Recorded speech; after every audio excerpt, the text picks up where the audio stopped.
บายดีเนาะพ่อแม่พี่น้องป้องปายเบิดซุคนเนาะ FC ทางช่องบ่ภูมิ Official เนาะมื้อนี้บ่ภูมิก็สิมาตามแนวทางให้พี่น้องเนาะสำหรับแนวทางเนาะของงวดวันที่3เมษายนเนาะสำหรับหวยลาวเอ็กต้าเนาะพี่น้องเนาะ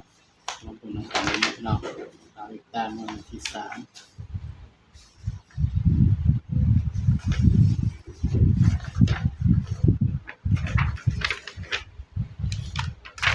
นี่เนาะสำหรับลาวเอ็กต้างวดวันที่3เนาะพี่น้องเนาะนี่ให้เด่น4 3 4 5เนาะพี่น้องเนาะก็ถือว่ามาเบิ่งนำกันเนาะผลมันออกข้างบน818ข้างล่างออก78พี่น้องก็ถือว่าหลุดเนาะพี่น้องเนาะนี่สำหรับชุดนี้ก็ถือว่าหลุดเนาะพี่น้องเนาะสำหรับบ้านเขียวก็ถือว่าปังเนาะพี่น้องเนาะแต่งบนแต่งล่างเลยเนาะแต่ว่าบ่ภูมิก็บ่ได้ใช้สูตรเดียวกันเนาะบัดนี้บ่ภูมิสิลองให้สำหรับสูตรนี้มันบ่มาเลยเนาะพี่น้องเนาะ2งวดแล้วมันบ่มาบ่ภูมิก็สิขออนุญาตเปลี่ยนสูตรอีกเนาะพี่น้องไปกันต่อเนาะงวดวันที่4เมษายนเด้อพี่น้องเด้อบัดนี้สำหรับลาวเอ็กต้าเนาะก็ตามกันต่อเลยพี่น้องสำหรับมื้อนี้หลุดเนาะก็ต้องขอโทษขออภัย FC เนาะพี่น้อง4เมษายน68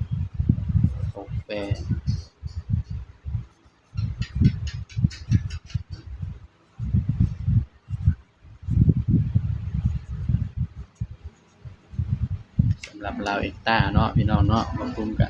สิย่อลงมาให้มันน้อยคู่ลงเนาะพี่น้องเนาะ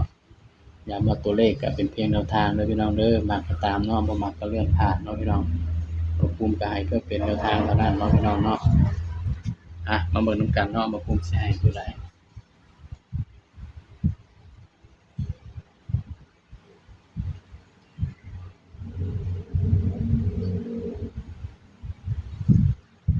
สำหรับเด่นเนาะพี่น้องเนาะ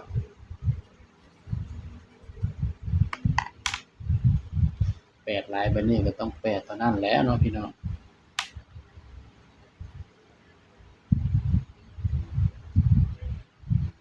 ให้เด่นเด้อพี่น้องเด้อ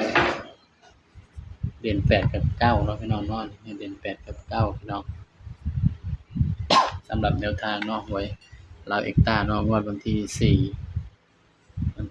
4เนาะวันที่4เดือน4แล้วก็68เนาะพี่น้องเนาะให้เด่น9กับ8 8กับ9เนาะพี่น้อง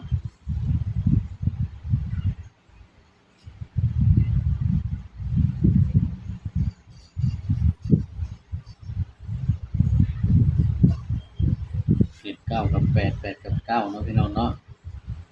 ก็มาจับคู่นำกันบัดนี้พี่น้อง จับคู่ก็สิบ่หลายแล้วเนาะพี่น้องเนาะจับคู่นำกันเลยพี่น้อง80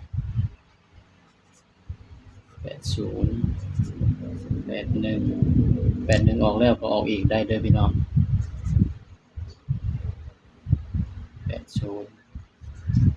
ออกเป็น84ดีกว่าเนาะพี่น้องเพราะว่า81มันออกมื้อนี้แล้วเนาะพี่น้องเนาะออกเป็น84 86 87อีกเด้อพี่น้องเด้อสำหรับลาวเอ็กต้าผู้อื่นเนาะ90 94 96 97นี่เด้อพี่น้อง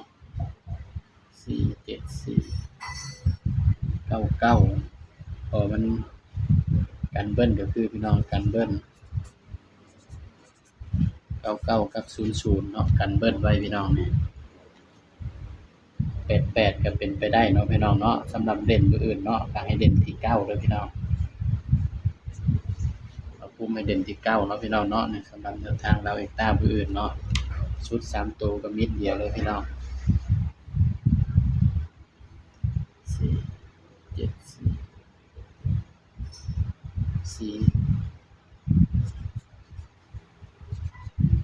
474ให้พี่น้องเด้อในชุด3ตัวเนาะพี่น้องสำหรับชุด2ตัวก็อย่าลืมไปตัดลิ้นเด้อพี่น้องเด้อ7447เนาะนี่ก็นี่ก็เป็นเพียงแนวทางเนาะสำหรับลาวเอ็กต้าเนาะ